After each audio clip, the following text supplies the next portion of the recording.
Very good morning, good afternoon and good evening to you from the DATV Worldwide Sunday Net. Wish to welcome everybody on frequency. We also wish to thank the Qatar Satellite Company for allowing us the opportunity to be on one of their satellites. We also wish to thank the BATC and, of course, AMSAT DL and AMSAT UK. There are also a number of software developers, Everest, Firefox OEO, and lately Ohan, ZS1SCI, have done some marvelous work in the last few weeks, but we don't want to forget Jean-Pierre, and then Foxtrot 1 EJP, as well as Christian. So there's been a number of fantastic people coming up with some good software that's made this all possible. So let's just have a look this morning, or this afternoon, or this evening, depends where you are, who's on the list. Right now, I'll be followed by ZS1 Mexico. Mexico, hello, Leon. Nice to see you back from your salt mine. You can tell the guys a bit more about that. Hello to Paul. Hope you're on, Paul. Ocean Echo 8 Papa Charlie Kilo. He sent some beautiful snowy photos, I think from Switzerland. I don't know where they were from, Paul, but nice to see you on. Hello to Martin in the UK, G8KOE, running on 1/2. And then hello to Phil, Mike Zero Papa India Tango. Phil, I happened to come across a very interesting article on the code breakers, and who should be explaining some things in great detail but none other than Mike Zero Papa India Tango. So we'll have to ask for autographs. We'll stand in the line there, Phil. Well done. Very well presented, I must say. You were not camera shy. And then Alberto, I think it's the first time I remember you. Echo Alpha 3 Golf November uniform. I think you're in Spain, Alberto. A very, very fine welcome to you. I'm sure more guys will come on in due course. Let me just go back to the camera. And it's not a very big net today, so I'm sure it's not going to be too long. I also wish to thank the guys watching on DATV, on the YouTube's channel, the normal guys. And also there's a new chap, his name's Yaku, and he's been a ham for many, or radio amateur for many years, but he didn't know about DATV, he hasn't been active. So I sent him the link, and he might not be watching live, but he will go on later. I look like a burnt turkey today, red in the face, because we went with Leslie to a little air club, radio-controlled airplane club, and we were there for many hours in the blistering sun, and we forgot to put sunscreen on. We didn't intend to stay that long, but it was that interesting and so enjoyable. And many of the guys at the club I know personally, so it was even better. So anyway, we got a little bit burnt, so do excuse the red face, and it's definitely not champagne. I rather wish it was. Okay, Leon, will you fire up your works? ZS1 Mexico down in Worcester in the Cape from ZS6 Yankee India.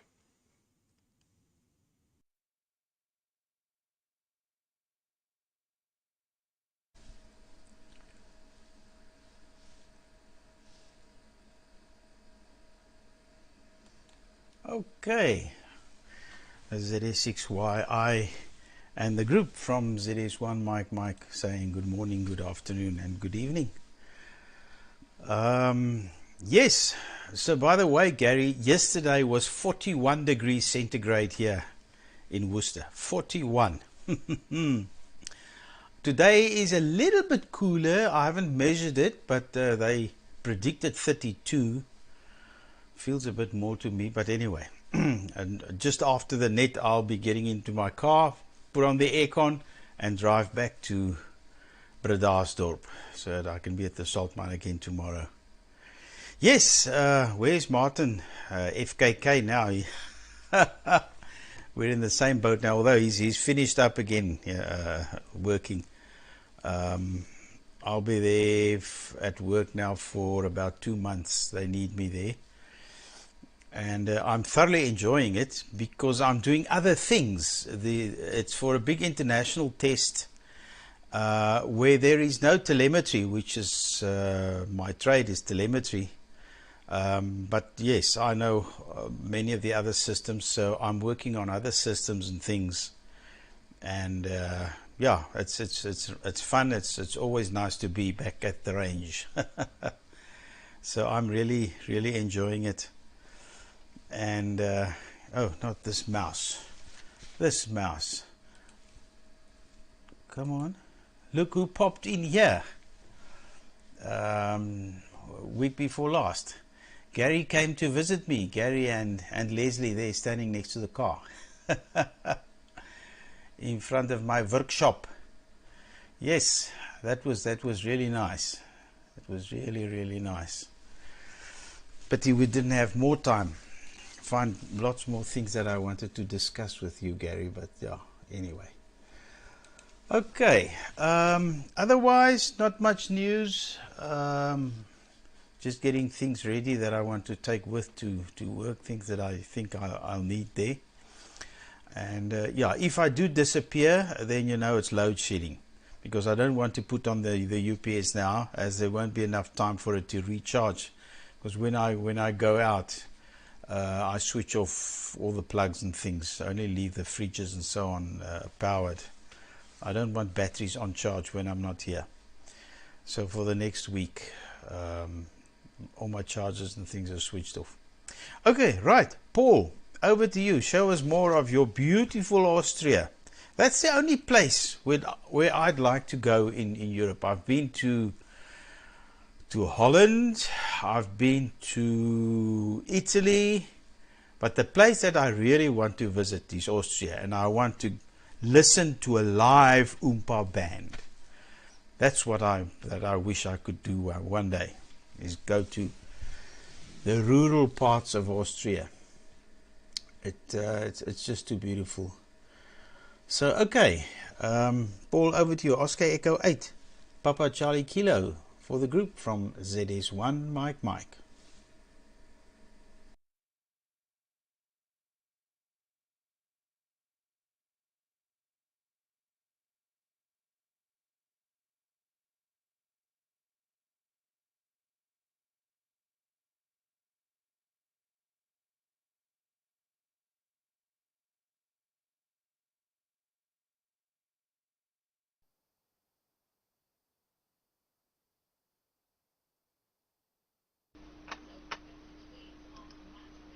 We'll just see if I'm back on again. I can't see myself back. I'm having trouble with the reception. Just wanted to say hello to everyone. Got to go because the children will be back in a couple of minutes. Thank you very much for the short time I can be on. 73 to everyone. Have a nice week.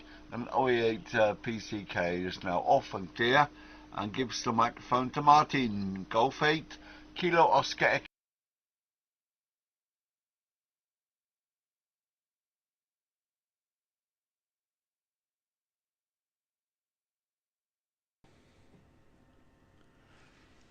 Well, thank you, Paul. Yeah, good sound. In fact, good picture, good sound. And shame you couldn't stay. Look forward to a longer one, another week perhaps. But yeah, I'm on reduced power. I blame Gary. I was talking to him this morning, having a long QSO, and he decided to pass me one of his gremlins. I think that was as a late birthday present, I think it was. And the PA decided to turn off. So I'm not sure whether the driver side has gone, whether it got a nasty or whatever. I need to look at it. It uses the LDMOS wideband integrated amplifier sort of modules.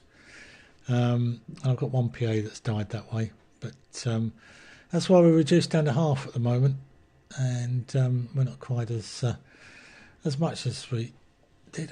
What power we're actually running, or what current we're actually drawing. We're drawing 13 amps at the moment. If we go over to there, which that's still working. It's been one of those sort of days, you know. I've been playing with DATV Red, and as you do, trying all the latest bits and pieces, the latest firmware that's there and such like. And I lost my way somewhere, and I haven't found the way back yet.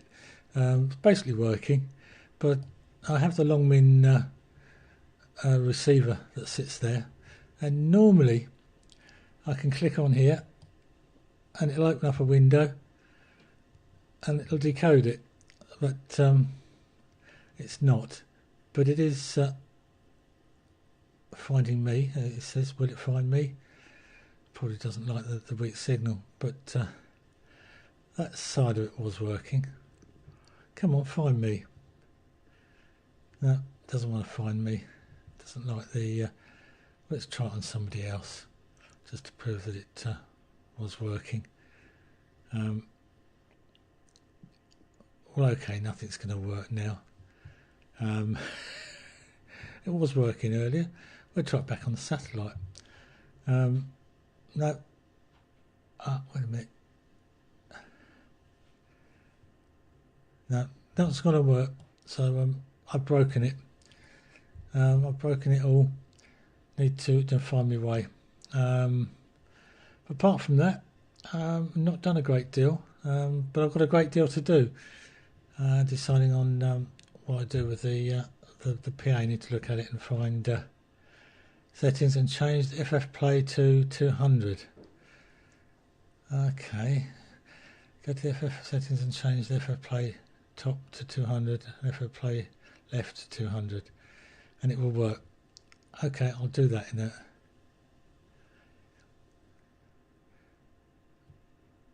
We'll do that in a minute, and see whether it does work there, Tango. It's just been one of those days, one of those couple of days really, but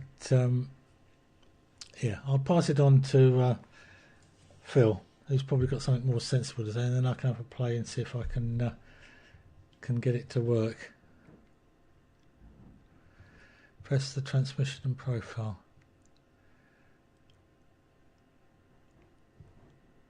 Profile and select FF play. Okay. Thank you very much. I will have a go at that. Round to you there, Phil, from JKOE. Let's put a test card just to make it an easy transition.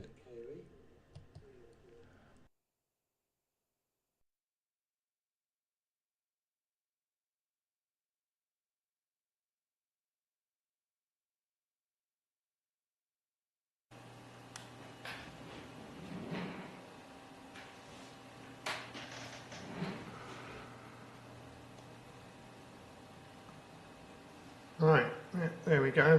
We've got audio, hope we've got video. Looks like it. Yeah, what have I been up to? I've been very busy. Very busy. But not ATV related. It's been proper TV related. It's been, it was on Thursday. It was the 80th anniversary of the first running of the Colossus computer. When I say the first running, it was actually handed over to the code breakers on February 1944. Most of you know what it is, but I'll just show you a bit, just put it in perspective. That's a rebuild of the machines. Video, I'm not going to run it, but you've all seen it before, but that's the machine I'm talking about. So yeah, so I've been heavily involved with the film crews and everything else. And by the sound of it, Gary has seen a little bit of it. Martin's seen it, I know. I haven't seen it. I hate seeing myself in the front of the camera. I hate it. But anyhow, that's neither here nor there. So that's what I've been doing.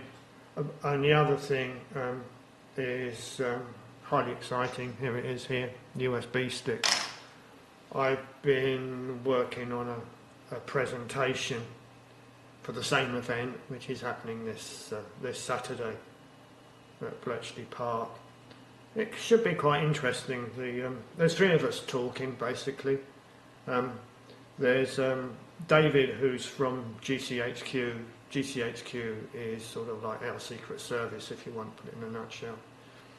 And he's going to do the history of the machine. Because you've got to bear in mind, this machine was basically kept secret until, well, the late 70s, if you want. And he's going to be doing the history side of it. And then it'll be over to me to explain how the team was able to build a machine that was totally secret at the time.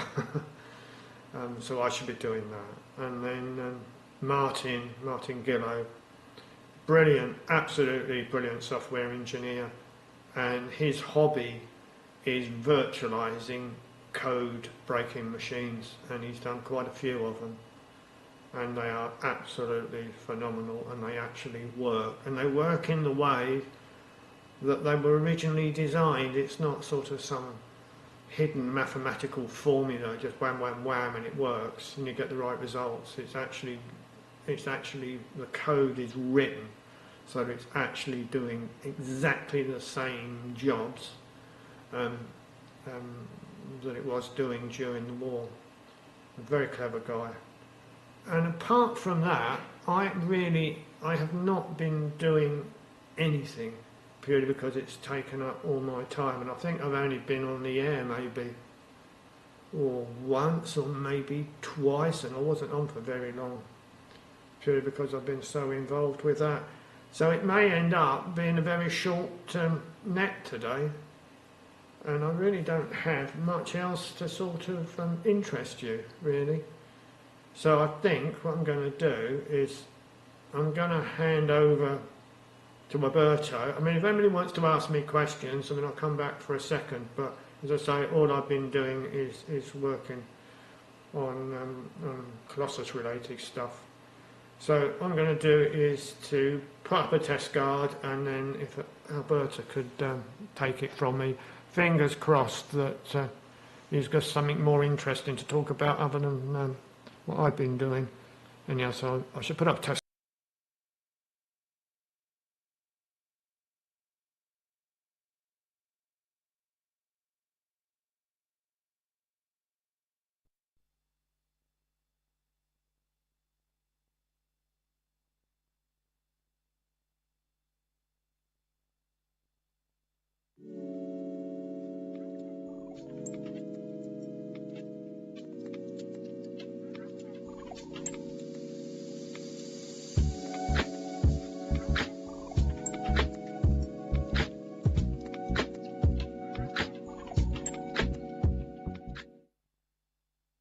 Okay. So let me see that my audio is working.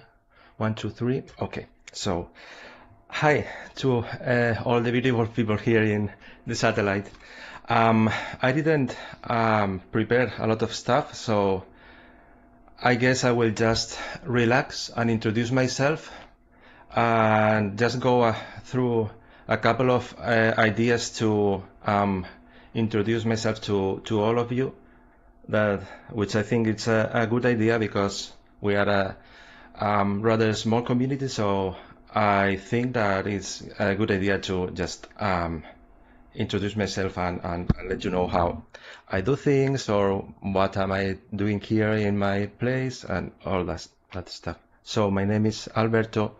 I'm located in Sant Joan d'Espí, Barcelona. Maybe I can show you a map just to let you know.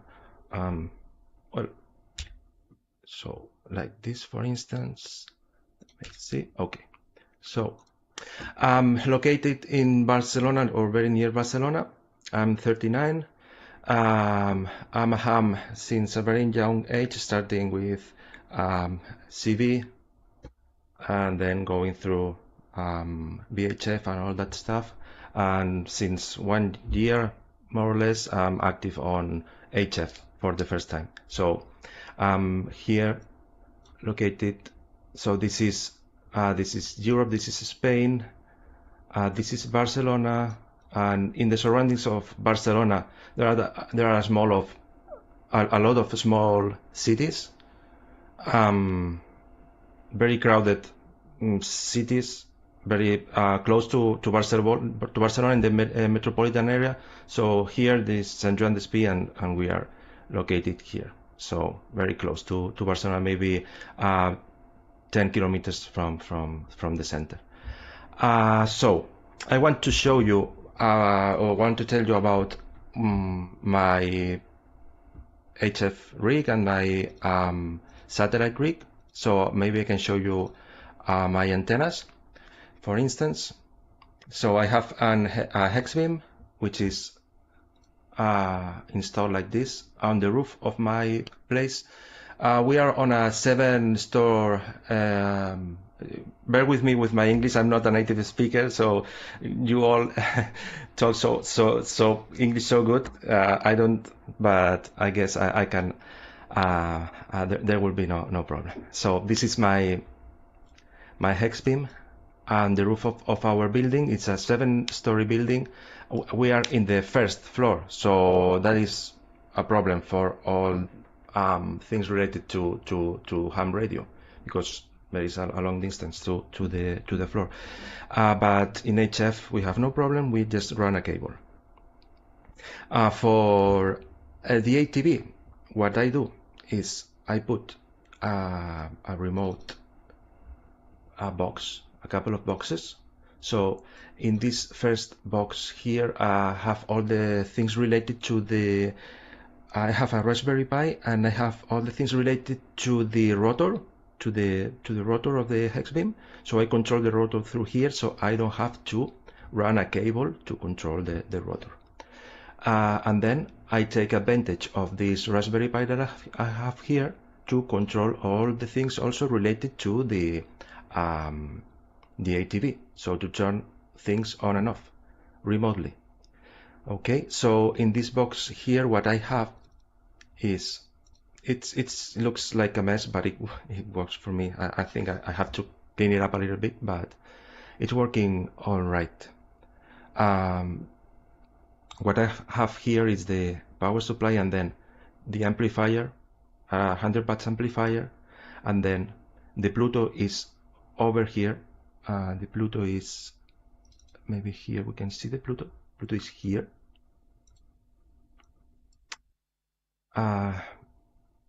Connected through Ethernet with all this aluminum foil, aluminum tape thing to try to improve on interferences. Okay, so the Pluto goes through a filter, and then one preamplifier, a second preamplifier, and then we can get 80 milliwatts at the input of the amplifier, and then 100 watts at the output. So I can easily go to 1 mega symbol, which was by what I wanted to do. So, but then how do I connect everything to my rig? So this is all remotely connected through Ethernet to my flat, to my shack, going through these plastic tubes like this all the way to my place. So I only run the antenna cable, so the reception cable, then an Ethernet cable, and then the coaxial for HF. Only these 3 cables, they go to my place. About the antenna, I have a 135 centimeters dish like this, and well, this is all very common things. So just a regular 3D printed, built by myself helix. I tuned how many turns was the sweet spot for the helix and for my dish. So what I did is I started with 4.5 springs turns, and then I started cutting, adapting, 2-3 hours worth of work to end up with the conclusion that for my dish I need 2 tons. Okay, 2 tons. With more I lose power because I think I don't use the whole dish. I'm very sure that you understand and are making me clear. Okay, what else? So I come from a background also in television. So I started with this kind of stuff. Okay, so let me put this on this way.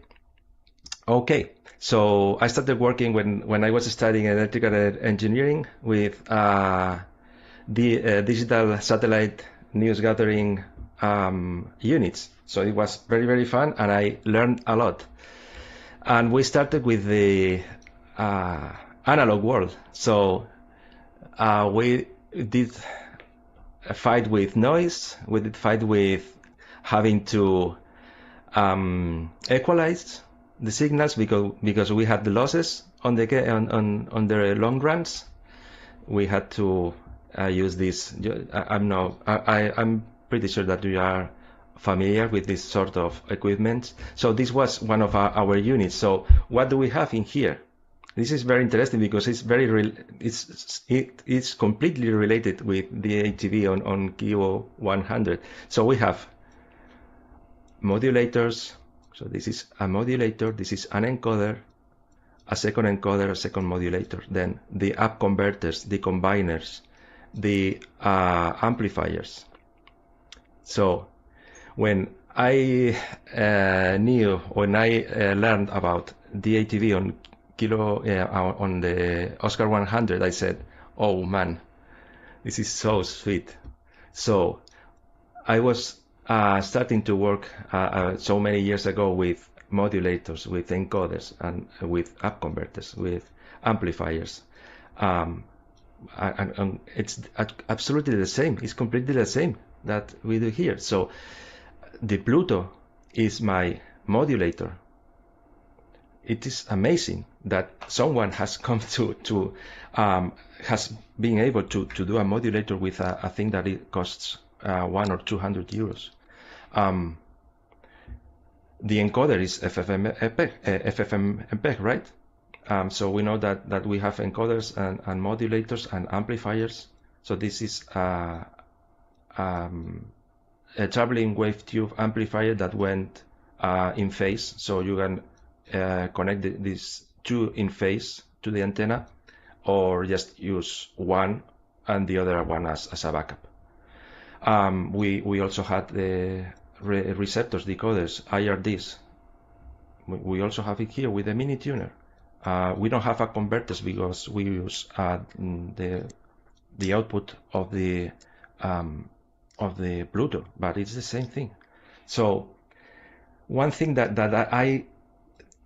I've learned with most hams in Oscar 100 is that they have a lot of trouble understanding what is the modulator and what is the encoder. So it is a good exercise to say that you have to know what is your modulator and why do you use a modulator, in order to know, for instance, when to change the Pluto's firmware, and why to change the Pluto's firmware, and why do you change from the DATV Easy to the DATV Red, and when do you have to update each thing. When you need to understand when you have a problem with the modulator, then you will have to change the firmware of the Pluto or anything like that, because a lot of people mixes the modulator with the encoder. So it is a good exercise to I think, to understand when. Because why is that? Because you go to the DATV Red and you have modulator and encoder configurations on the same place, but it's not the same. So the DATV Red is not the let me see here. The DATV red is not the modulator. It's controlling the modulator, but it is not the modulator. So it is the encoder. So it's an encoder and a control to the modulator. So you are controlling the modulator, but it is not doing the modulation.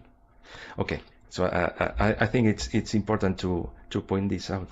I'm also very active in SOTA, in Summits on the Air. So I just show you, for instance, yesterday. So it was us yesterday. Look, for instance, so this is Sylvia, my wife, and our dog, and we were on here, very close to. This is the Catalan Pyrenees. So we were doing activating this this summit. If you don't know about Summits on the Air, it is super interesting. So please ask me. Oh, I've already talked for 12 minutes. That is a lot. I think I'll go back in the second round, and I will continue if I want to say anything else, but I will stop here because if not, I think it is too long. So I'll pass it to, let me see, to Papa Uniform 2 Romeo Quebec Victor Rogue. Very nice to meet you, and very nice meeting you all. Thank you so much.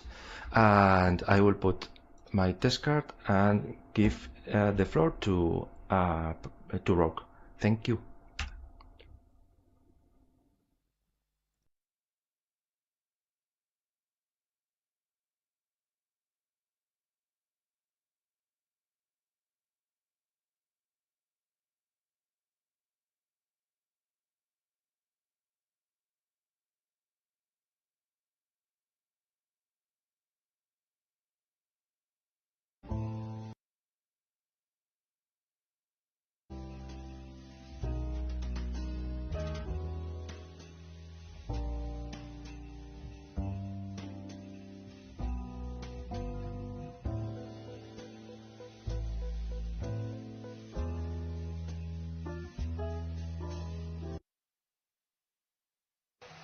Okay, yeah, let me see if I have my sound button here. Let me see, okay, yeah, it's fine. Okay guys, long time I didn't show up here, the main reason, all of you know, I usually work at night, and at this time I'm usually sleeping, so today, for some reason that I don't know, I wake up early. So it's a pleasure to be here with all you guys. I have something to let me just adjust my image here. Okay. Yeah. Edu, just a second. The problem is Edu is complaining about the noise, but I'm running a simulation in another computer, and that's the reason. I just stop the simulation here. Probably the noise is gonna get better. Just a second. Here. Okay. All right. So I'd like to explain what I'm doing lately here. I don't know if you remember last time I spoke about doing the receiver, the DVD S2 receiver in FPGA.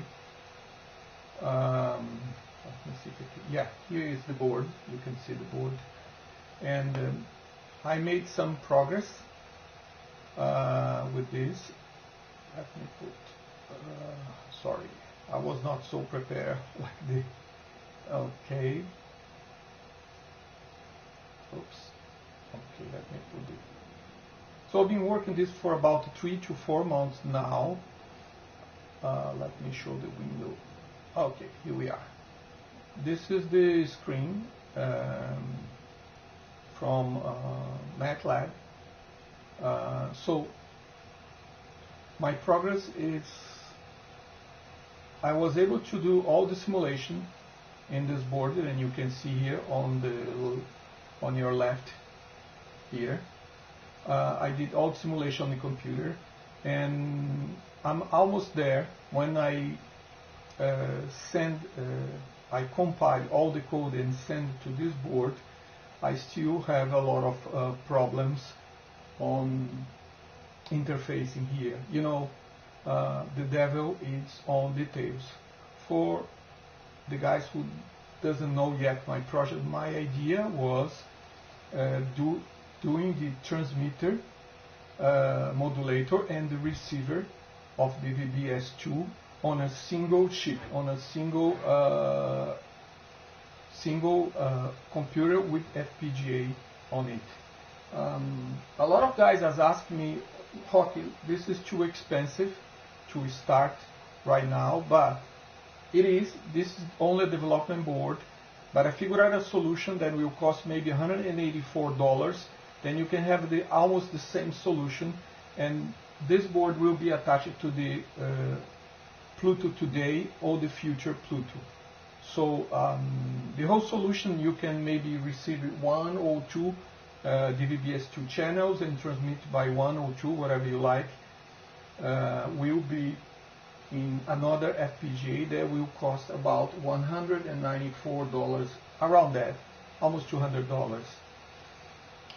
Like I told you, it's the system is almost done.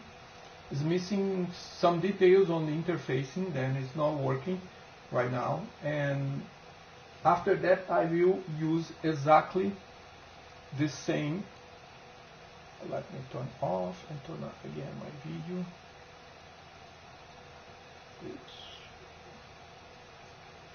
Okay,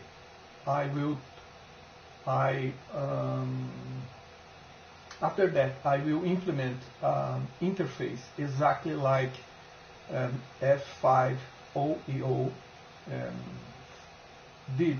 So you can use the same red note interface that you are using today. So when this is done, this is my goal, you know, do the transmitting and receiving on the FPGA, and you can use the DVB, the Node-RED interface, then all you guys are used to do it. So it's going to be the same interface than you have it today. This is my goal. It's missing some steps. One thing that I realized it's really complex what I'm doing. You know, this whole development with FPGA using MATLAB, and you know, this is pretty complex, much more complex than I was expecting.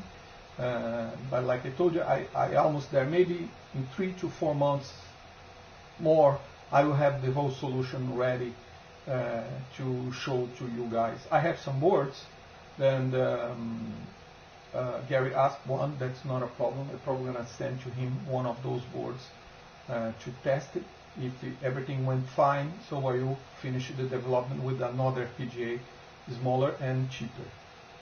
But one thing I realized, it's really complex. You got to understand it of FPGA, you got to understand of analog device, you got to understand about operating system, which is Linux on this board itself. It's a good environment to develop with MATLAB, then reduce a lot of your time to market, how people use it to say, but it's complex. So I said, that's okay for few crazy amateur radio who wants to do it, that's fine, but it's not a good for a long term for all you guys, most of the guys, of course.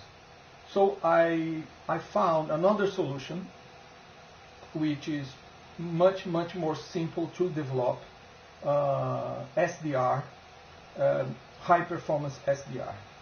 One thing then I'm always thinking is that, you know, we amateur radio, we developed the wireless communication, the phone. We did that a long time ago. We were the first one, you know, to have a kind of cellular phone, like in 80s or 70s or 90s.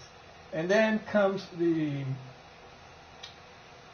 cellular network. It's 2G, 3G, 4G, and now 5G. And we amateur radio, we kind of left on the side, and we did not follow all this development, this new high technology. Of course, today we have SDR, but we're far, far away from implementing the protocols for, let's say, 5G or 6G. On even OFDM, we have some things in OFDM. So my idea is to try to create an environment for the amateur radio to be able to develop high and sophisticated solution for wireless communication for ourselves. Let's say one example could be we could use, you know, the 2.4 band, 5 megahertz only, using, you know, the Chinese, they use the TDD on 4G on 2.4. I'm not sure if the band is the same, but if it's the same, we probably could develop, you know, a small 4G network to be tested. We could develop, you know, drones. When I mean drones, I mean small plane drones. Then we look like a satellite, and then we can transmit digital voice and digital data and mix everything and download in one single DVB-S2 channel. So there is a lot of things that we can do with this new technology. To be able to reach there, I found intermediate solution, which is this one I'm going to show you guys. Instead of using MATLAB, VHDL, and all the programming which is really, really complex, this solution was developed by University of, I'm sorry, I don't know, my English is not so, Strathclyde in Glasgow. Okay, just a second, let me put this window so you can see. This, you guys, you can download this book. It's free. I cannot send the, because you have to. Okay, this is a book, you know, developed by Strathclyde Glasgow University. So, what is the idea of those guys? They understand exactly what I was telling you guys before. The environment to develop high and sophisticated communications today is really complex. Only big corporations has a lot of money, a lot of guys can do it because it's too expensive. So they figure out a solution. Then it's a half term. You can use basically Python. It's a different approach of Python. Then we'll interface with the FPGA, and this solution you can do yourself. Basically, let me see if I can here. Just a second. Basically, they use. Let me see if I have a picture. Then I can. Okay. To be able to do that, they need a kind of a special board, which is the. I can tell you is the less technology we can think about it, the SDR, which is put inside of the chip that they call Zinc RF SoC, and that chip can do 8 to 16 channels, 4 gigasamples per second input ADC, and 10 gigabits per second 8 or 16 channels DAC. Okay, and they use this platform with the special operating system. Then let me see if I can find it. So I highly recommend if you guys can download this book, and if you can look for YouTube something called, let me show you here. Think. As you'll see. So there is a lot of videos and they explain what you. I'm not gonna replicate the videos here, but just for giving an idea. Let me see if I can find one picture. It's easy for you guys. looking at the high speed source. Okay. So my goal here is I acquired this board, okay, and I'm gonna open a lab so anyone, any amateur radio can have access to this philosophy. Basically, there is a special operating system. Then you deal with Python, and they call notebooks. Notebooks. It's a kind of a presentation. Let me see if I find something here, just for you to have an idea. It's a lot of examples how you handle all these FPGA and all those devices in a simple way. So a regular student, then it's new on SDR arena, can definitely use this platform to develop a OFDM or a Wi-Fi network alone, because you basically use Python and interface with FPGA here. So I'm sorry about my English. It's this kind of idea. It's complex, but it's a way. Then I figured out how amateur radios could develop high and new, sophisticated wireless communication. I will be open together with Eduardo this lab in about 1 or 2 months probably, and we'll be open so anyone amateur radio can log in and have access to this environment, this board, and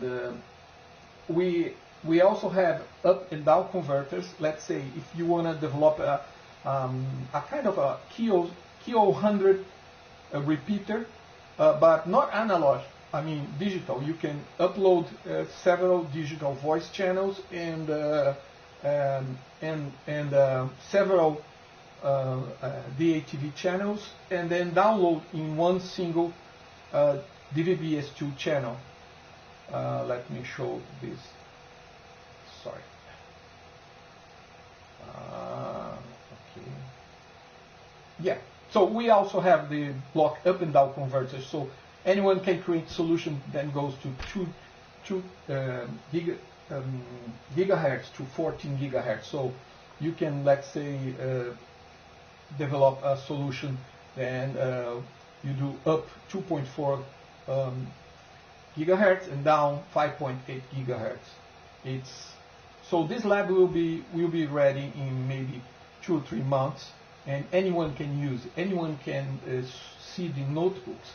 Again, this pink RFOC environment, they come with a lot of examples. They come with let's do a spectrum analyze with this hardware. Then explain step by step how you develop a spectrum analyzer. And you want to do QPSK communication. They have step by step how you do it. You want to do a OFDM solution for communication, for any other things. Those notebooks on pink RFOC can do it in an easy way that anyone can understand, anyone can develop. And you ask me, Hockey, okay, once we do this, what we can do? We don't have the board. This is too expensive. Right. But you have to remember, hardware always getting cheaper and cheaper and cheaper. And maybe 2 years more, we will have this same solution in a way that we guys can acquire or can buy. You see? My point of view, the hardest thing to develop sophisticated wireless communication is the software side. It's not the hardware. Hardware, like this solution we have here with this board. This board is pretty expensive, but once I finish, I will migrate that solution for a much cheaper FPGA solution. But in between, the software needs to be done. And again, using this platform with MATLAB that I'm doing can be done, it will be done. Let me see if I find it again here. But it's really complex. I don't think we can involve more, a lot of amateur radios in this endeavor, in this work. So creating this lab will really help a lot of creative people to develop the software. And then 1 or 2 years down the road, we will have hardware. Let's say I acquired this board for this board is here. Let me show you if I can show you here. It's ZCU 111. It's pretty expensive board, but I acquired very good price on eBay. And it's time in the future, I truly believe the hardware will be inexpensive. But we amateur radios, we will not have the software to be able to run on this platform to develop, you know, a wideband, sophisticated communication in our band. So that's what I'm thinking about it. Sorry about my English. Again, you guys, I don't speak well English, but I think you got the idea. And let's see, in 2 or 3 months we will open this lab and we'll come with more details in the next presentation, how you do it. You know, anyone can log in and do it remotely. We will have a spectrum analyzer, we will have this up and down converters and everything ready with a camera, and you know, the guy can try and, you know, develop new applications for our area, which is amateur radio. Again, let me put here the book, and you can download this book free of charge, okay, but you have to go to the website. I cannot give you the link because it's not allowed. So you just look for this book, and don't worry about the hardware. We will have the hardware remotely, and then the guys who are very curious about it can develop new solutions. And you know, we one day, I hope we can, you know, be closer to the market, you know, to the wireless market, developing things, and those guys will never think about it. It's just a matter of creativity and effort. All right, I think let me take this off. Bye guys, it's all for today. I'm sorry to take so long. Let me see who's the next here on the road. Okay, I think Mike, G1L Whiskey X-ray.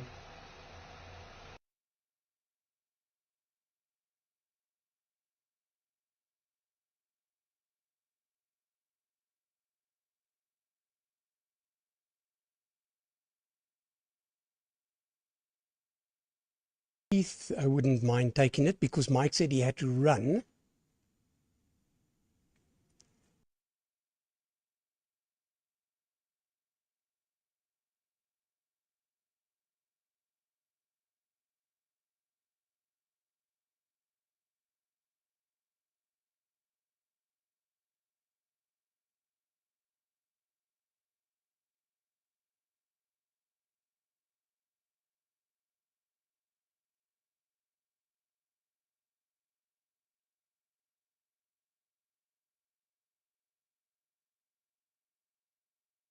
Don't know what happened there. I'm sure he'll come on in due course. Hope I'm locked. Roger, I just want to see that I'm coming out. I'm not getting myself on the receiver. That's strange. Just re-click. Now I'm putting out power. Roger, that was very, very interesting.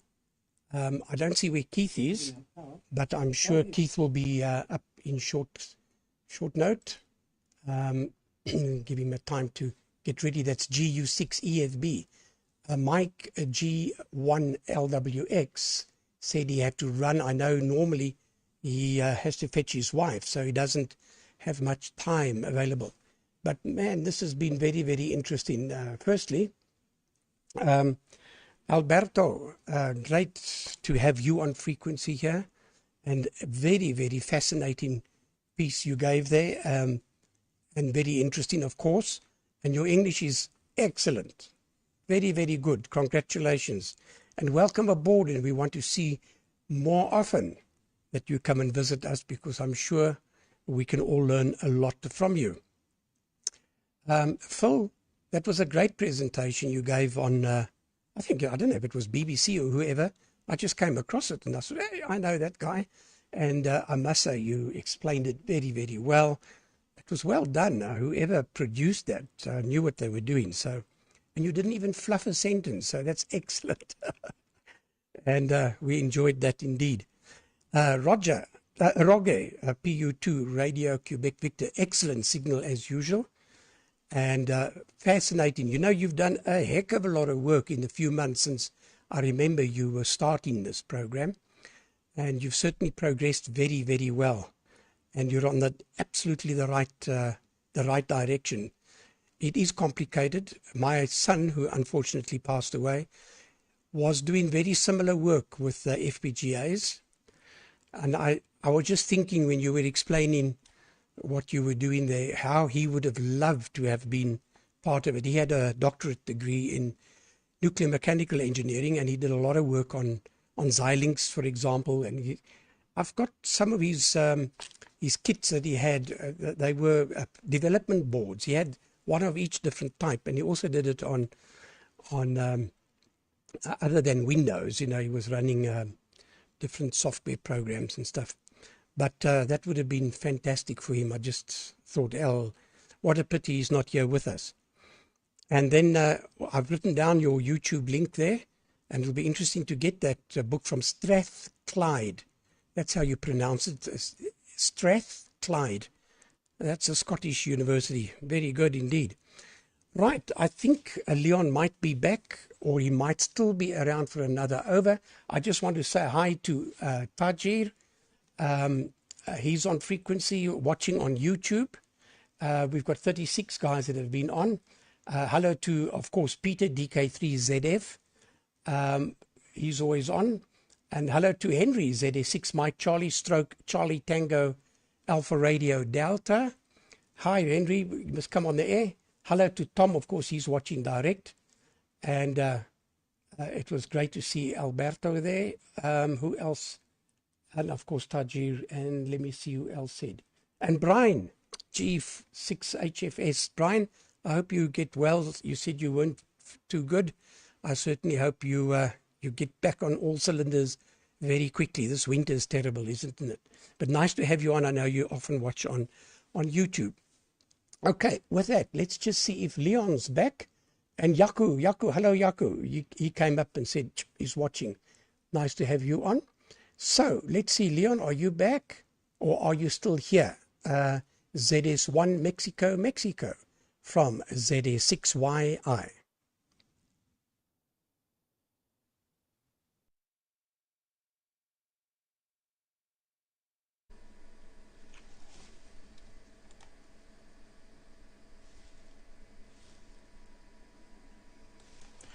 Yes, I'm still here, Gary. I'm still here, didn't move an inch. Right, I'll take it from the back. Yes, Rocky, that was very, very interesting. Way above me. But yes, a nice alternative to what we are used to. So very, very well done. Yes, there was quite a bit of a hissy noise on your audio, but you did explain you had a laptop or something running there. Alberto, beautiful signal from you, eh? Nice video and audio quality, really super. And yes, very, very nice. Now what's it now? I must have a swig of cool drink. Full at the start of your program, of your audio dipped out a few times again. I don't know why, but after about a minute it was fine, and it never never did it again. Martin, you have a serious problem. 13 amps.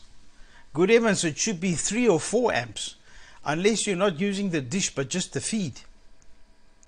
13 amps is way, way, way, way too much. There's something wrong. Okay. Right, Paul didn't speak, or he spoke, but he didn't put pictures, just the snow. So I don't know. I think Paul is gone. So Martin, I think I must give it to you. G8KOE, unless Paul is there from ZS 1MM.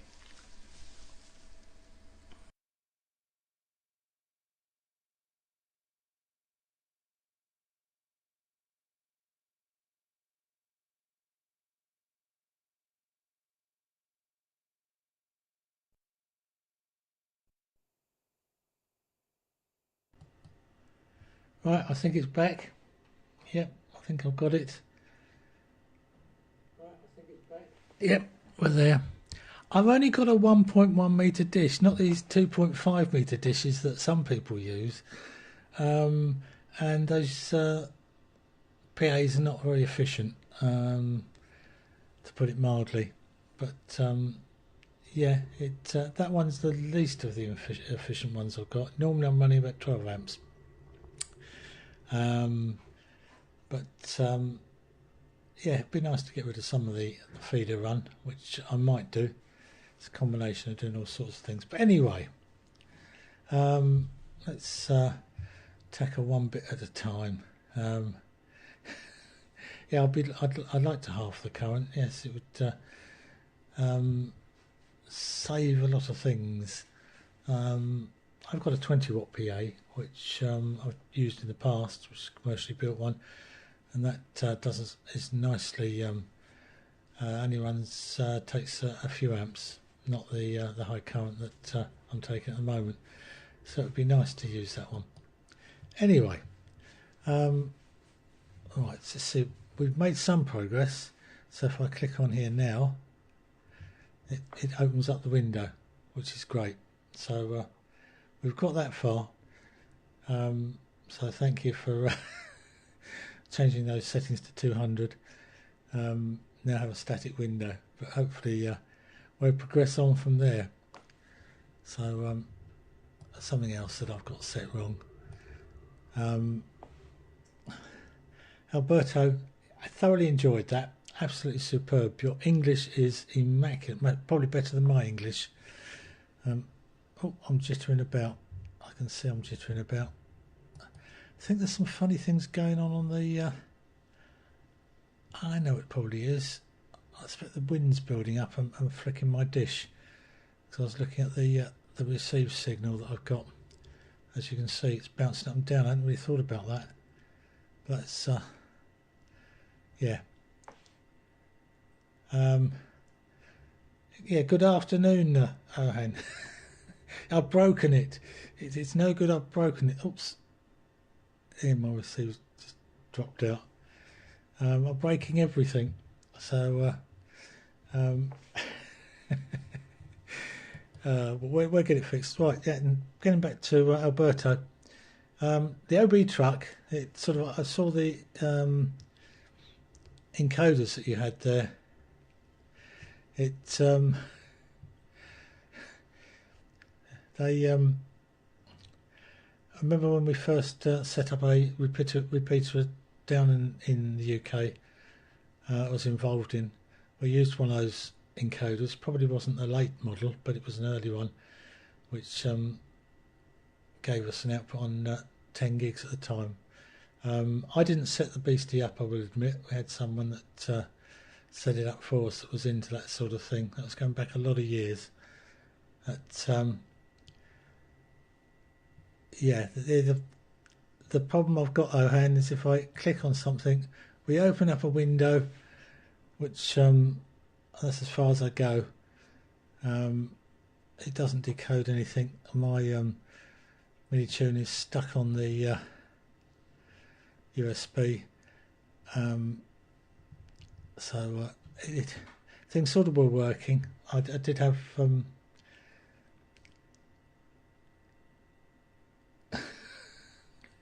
yeah, okay. Yeah, I know Longmin isn't working. Thank you, Owen. A lot of other things aren't working. I was playing this morning and I changed the setting for, and my PA, one of the settings, and my PA for some reason decided to stop working. so Longmin isn't working. No, it was working earlier. I always get confused with what settings I should have. I've got 230.0.0.2 set there. Should that be there? Should it be my, oh, I don't know, my IP of the Pluto? Anyway, we won't bore everybody else with that. We'll get there at some stage. But right, I've totally lost it. But Alberto was great, and PU2 RQV way beyond me, but looked very interesting. I know Mike was putting various bits and pieces. Yes, I think that's the quote of the week. It's not working there, and it's like me, down to low resolution. I did have yesterday. I had 266 working exceedingly well. Today I don't have anything. I've broken it all. Right, I'm going to pass it on to Phil. He's more sensible. He knows what he's talking about. Test card, it's yours there, Phil, from G8KOE.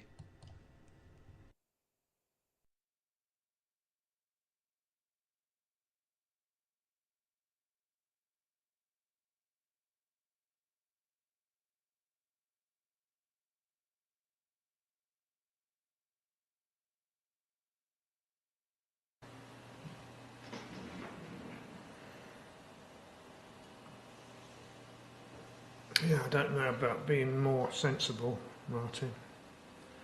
Sometimes, yeah, I don't think there's any sense in it at all. But yeah, Alberto, yeah, the old satellite, the OB wagon. I did an analogue satellite training course up at BBC in Wood Norton, and it was a 5-day course. No, 5-day course, and the first 2.5 days was covering the physics related to transmitting through airwaves and through clouds and rain and God knows, 2.5 days of it. And that was the theoretical side, and then we did the practical side, which was really interesting. But if you consider, I mean, this was what? It must have been about 1999, maybe, yeah, about 2000, 1999.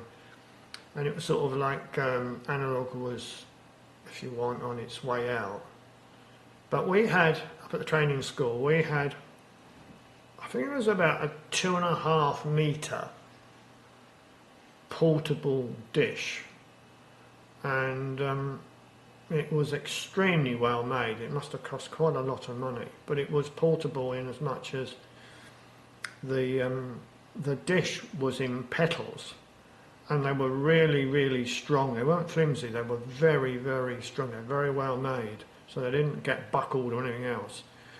But I can't remember the frequency on the uplink. I really can't remember.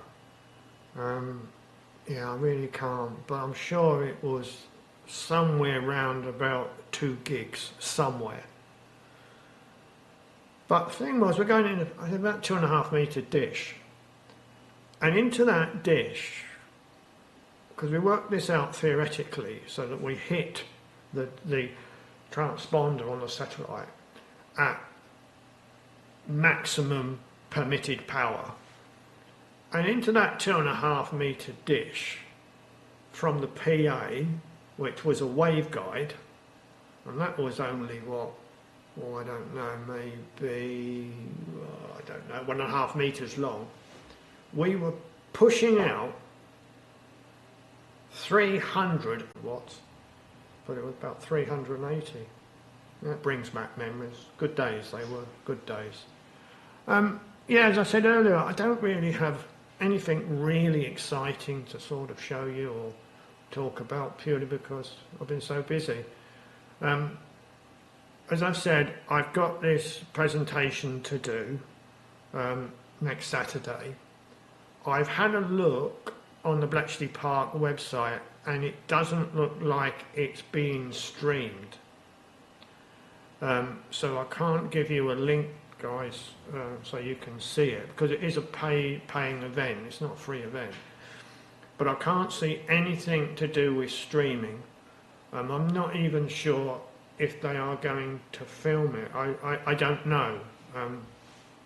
But after next weekend, once I've done the presentation, if you want, and it's not down to me, it'll be down to you guys, I'm happy to do a presentation or repeat the presentation. I can't do it beforehand, but I can repeat the presentation if you want. I won't impose it upon you, but if there is enough interest from you guys,